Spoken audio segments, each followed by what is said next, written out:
নমস্কার বন্ধুরা, আজ এপার ওপার বাংলা রান্নাঘরে হয়েছে চিকেন বিরিয়ানি। চিকেন বিরিয়ানি রান্না করা খুবই সহজ, খেতে খুব ভালো এবং পুষ্টিকর। চিকেনে তো প্রচুর পরিমাণে প্রোটিন থাকে। একটি বাটিতে 500 গ্রাম বাসমতি রাইস নাও, সেটাকে ভালো করে ধুয়ে 20 মিনিটের জন্য জল দিয়ে ভিজিয়ে রাখো। এই হলো 20 মিনিট ভেজানো চাল। ধুয়ে রাখা ফ্রেশ 2 পিস চিকেন লেগকে নুন, শুকনো লঙ্কা আর গোলমরিচের গুঁড়ো, লেবুর রস আর অলিভ অয়েল দিয়ে ভালো করে মেখে 40 মিনিটের জন্য ফ্রিজে রেখে দাও। একটি কুকিং প্যানে কুকিং অয়েল দিয়ে অয়েলটা একটু গরম হলে তার মধ্যে মাঝারি সাইজের দুটো কুচনো পেঁয়াজকে হালকা ভেজে পেঁয়াজ রসুন আদা বাটা দিয়ে হিটটাকে কমিয়ে পেঁয়াজ রসুনের কাঁচা গন্ধ যাওয়া পর্যন্ত কষিয়ে কাশ্মীরি লঙ্কা গুঁড়ো, জিরে, নুন, শুকনো লঙ্কা, হলুদ আর ধনিয়া গুঁড়ো, তার সাথে দিয়ে দাও একটু ফ্যাটানো টক দই। সব মশলাগুলোকে ভালো করে মিশিয়ে তার মধ্যে ম্যারিনেট করা চিকেন আর চিকেন মশলা দিয়ে ভালো করে কষিয়ে ঈষদুষ্ণ গরম জল দিয়ে মাংসটা সেদ্ধ হওয়া পর্যন্ত ফুটিয়ে ওভেন অফ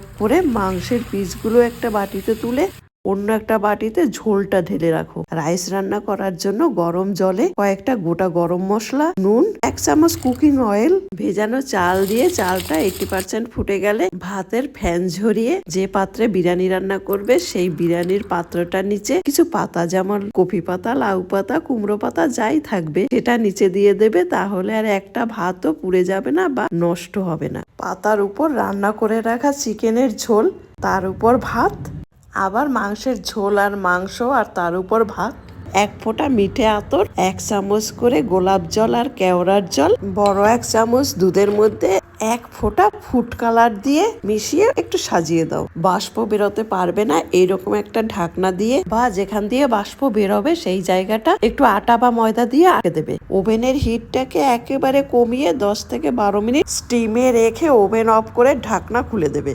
বাষ্প কিছুটা উড়ে যাওয়ার পর ঢাকনা দিয়ে যখন পরিবেশন করবে তখন কিছু বেরেস্তা, ধনিয়া পাতা আর শসা বা পেঁয়াজ বা কিছু থাকলে তাই দিয়ে গার্নিশ করে পরিবেশন করবে। দেখি মাংসের পিসটা কেমন সেদ্ধ হলো। বাহ, খুব ভালো সেদ্ধ হয়েছে।